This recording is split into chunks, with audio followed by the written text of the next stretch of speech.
Hello guys, welcome back to another roller coaster countdown, which I have not done in so long. I did do a top 10 rides at Disney recently, but I mean that's just kind of a countdown in general. It's not a whole, coaster countdown. So this is going to be my first time in a long time doing a traditional roller coaster countdown. So if you guys don't know what I'm doing, what I do with these countdowns is I rank all the coasters from which park or which resort, whatever it might be, and then give my in-depth thoughts and stuff. And then I'll pretty much be doing reviews of these rides pretty soon. So I'm doing another countdown of my top 8 favorite coasters at Universal Orlando Resort, which recently, if you guys don't know, I've recently rode Jurassic World VelociCoaster, which now I've ridden 4 times.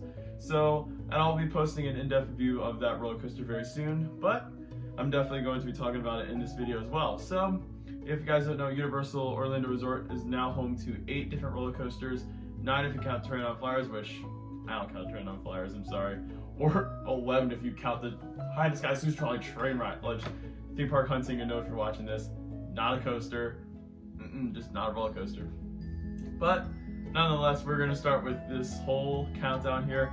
So, starting off at the number 8 spot, we've got the Woodpecker's Nut House Coaster, which is just a kiddie coaster, guys. I mean, it's a kiddie coaster with outdated theming. I mean, it's cute, it's fun, but at the end of the day, I don't know, it just doesn't fit at Universal Studios Florida. I mean, in a whole park with like Diagon Alley and, Simpson, like, it feels out of place. I mean, I get it's a classic Universal attraction, but at the same time, it's just, why is it still here? Just why? Honestly, I could see it being rethemed to Super Nintendo. I mean, that would be pretty cool. But I don't think they're gonna change it, but I mean, I don't know.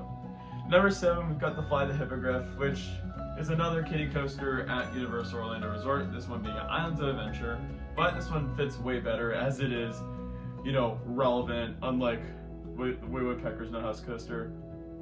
And it's also got a bit of a larger layout.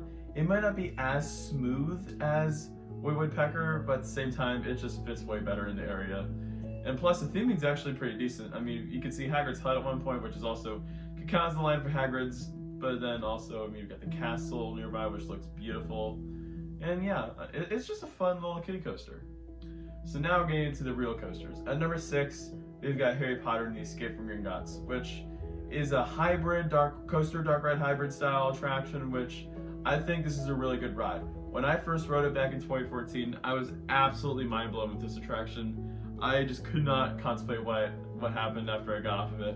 But then recent years, I mean, I feel like the coaster sections have been kind of underwhelming. Although the ride is starting to grow on me because I have been going to Universal a lot more in recent months. And yeah, I really like the whole combination of a roller coaster and a dark ride with like 3D effects and all that. Like, that is super cool. Like in my rankings, the coaster's gone up a bit in my rankings, which is pretty awesome. I mean, it is a fun ride. Definitely don't underestimate Harry Potter and Escape from Gringotts. I know I have recently, but don't underestimate it. It's a fun ride. Plus, you got a freaking dragon in the entrance that breathes fire. Like, that is insane. Like, that really is. So yeah, I mean, it is located in Diagon Alley, so that's probably why. So now moving on to number 5. Number 5, a lot of people are going to be upset at me for putting it this low, is Hollywood Rip Ride Rocket, which I know everyone's going to start roasting me in the comments for putting Rip Ride Rocket this low, but guys, it is very overrated. It's a fun coaster, don't get me wrong. I always try to ride it every time I go to Universal, but at the same time, I just feel like the coaster just hasn't aged well at all. First off, I mean, yeah, like clicking your own song, like picking your own soundtrack and stuff, that is really cool, but the music list is so outdated. Like, the coaster opened back in 2009, and they haven't updated the soundtrack since it opened. Which, yeah, I mean, come on, you could add some amazing artists into the mix, like Drake, Travis Scott, like all those artists. Like, that would riding Rip Ride Rocket, listening to Drake would be an amazing experience.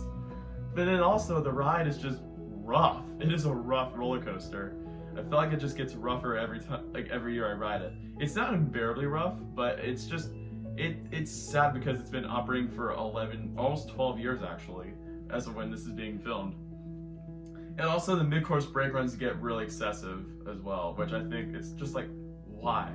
Now, this coaster does have redeeming qualities as well. I really like the vertical lift hill, and you get some really good ejector, which I think is really cool. I do enjoy the ejector every time rocket delivers. And the non-inverting loop is cool as well. But at the same time, I mean, with the mid-course brake runs, its roughness, its outdated song playlist, that's why it suffers. That's why it really does. I don't think Universal should tear it down. I think it's a great concept. It's just outdated. Like, it's past its prime years. So that's why Ride Rocket's at number 5. Moving on to number 4, we've got Revenge of the Mummy, which is the last coaster at Universal Studios Florida, which I do think this is the best roller coaster just at that park. This ride is so much fun. Like, I've said it once and I'll say it again, it is by far the best indoor roller coaster that I've ever been on. Like, I just love having this in my backyard, like, really do. Like, it also, like Gringotts, it combines a dark ride with a roller coaster, but it is more of a roller coaster, you know?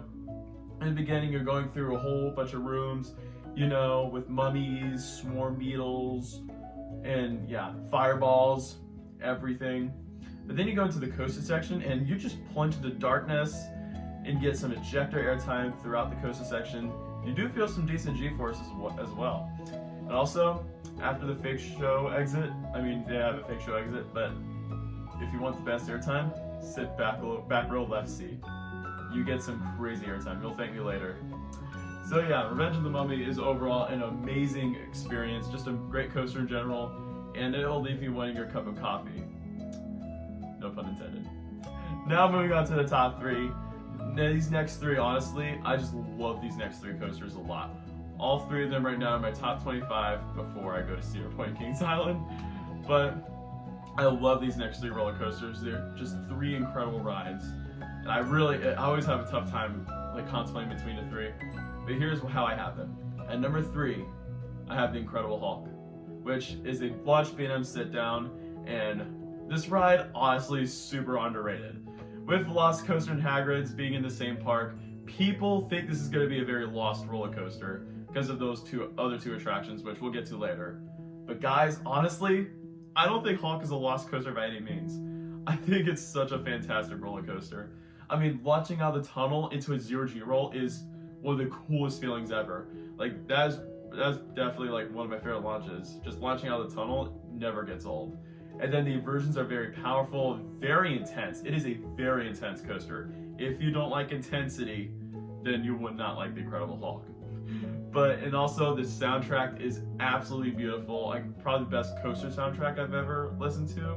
Like, onboard audio, not talking about like ride soundtracks overall, it's not Soarin'. But also, I love how it goes over pathways, over water, even rock work. It's awesome. It really is. Like, when you think of B&M sit-downs in Florida, you think of Kumba, the first thing, but honestly, like I said, don't underestimate Hulk. Hulk is fantastic. I truly think it's a very underrated roller coaster, and with the retrack from 5 years ago, it just made the ride even 10 times better. Plus, I love the queue line. It's got a killer entrance. So yeah, the Incredible Hulk coaster is an amazing ride, and I always enjoy a ride every time I go to Universal Sounds Adventure or Universal Land Resort in general. But now we're at the top 2, and these are the 2 that everyone talks about at Universal. People contemplate which one's their favorite, this or that, this or that, this or that. But at my number 2 spot, we have Hagrid's Magical Creatures Motorbike Adventure. When I first rode this coaster back when it first opened, I really liked it, but I was a little underwhelmed by some points. But then I started riding it more and more, and the more that I rode it, the more I loved it, and the more I appreciated its overall experience. Like, as of when this is being filmed, I don't know if the coaster will beat its price, but it is the most expensive roller coaster of all time, costing an industry record $300 million. That's insane. Like, literally $300 million. Think about that. $300 million to build this amazing roller coaster. Yeah, I mean, it's not as intense as Hulk or VelociCoaster, which I'll get to later, but it's just such a fun experience. Like, this might be the most fun roller coaster ever. Like, definitely by far the best roller coaster experience of any coaster I've ever been on. Just like that, with animatronics, use of original actors, and beautiful, beautiful, beautiful scenery. And plus, the trains are amazing. You can either do motorbike or sidecar. Like, that's so crazy. Like, it is probably the best themed coaster I've ever been on. And yeah, the 7 launches are so much fun. Even has a free fall track, which is not as good as Verbolten's, but it's still a lot of fun. Yeah, Hagrid's Magical Creatures Motorbike Adventure is one amazing ride that is just, there's so many aspects to it that just make it one legendary attraction. Plus, a nighttime ride in the front row on the motorbike seat is magical. Like, straight up magical. Like, yeah, you can't pick your row on Hagrid's, like they choose it for you, but if you get win luck of the draw and get front row motorbike on Hagrid's at night, you're gonna love it even more. But nonetheless, we are now at the number 1 spot, and you can already tell what it is. It's Jurassic World VelociCoaster. Not only, as when this is being filmed, not only is it my favorite roller coaster at Universal Orlando, but it's right now my number 1 overall. It was my number 2 when I first got off of it, but spoiler alert from when I do the review, it is my number 1 roller coaster. Like, this thing, I don't know, like, yeah, it's not like the world's greatest roller coaster, it's not the most intense, but it's so much fun. It's just a fun overall experience. Like Hagrid's, I mean, before you even walk up to the entrance, it is so beautiful. Like, you got the 2 raptors, which I'll get to it like an amazing fact about it very soon in the review, which I'll be posting very soon. But then also, like, the entrance, greatest entrance ever, an amazing queue line. I mean, my gosh, like, whoever made this queue line is a genius. But then you get into the roller coaster, and the fact that they combined an insane roller coaster with theming is truly spectacular. And plus, that Mosasaurus roll at the end, hands down the greatest inversion of all time. Like I have ridden it 4 times at this point. Like I said in the beginning of the video, I've ridden it 4 times, and that part still gets me every time. Like, that part right there is so incredible. And again, I'll go into more depth of it when I review the coaster. But this ride is just out of this world, and I love it so much. Like, and honestly, I can't wait to just ride it even more and more and more. It really is the best coaster I've ever been on. Like, it really is. I think Universal Orlando made a true home run with VelociCoaster. And it is definitely my favorite ride or favorite roller coaster at Universal Orlando Resort, and my favorite overall. So that is going to end this roller coaster countdown for Universal Orlando Resort. If you were disappointed or if you were surprised by any of the spots that I have for any of the coasters on this video, comment below. Comment below what are your thoughts on the countdown too. Also, if you enjoyed this video, feel free to give it a like. Also, don't forget to subscribe for more videos in the future if you enjoyed this video. And also, don't forget to check out Theme Park Guy Productions on all social media platforms. I'll have links in the bio, Instagram, TikTok, Discord. Go check it out, because, I mean, why wouldn't you? I mean, just go ahead, click it, any of the links, and subscribe too. I'll see you guys next time, and you were clear for dispatch.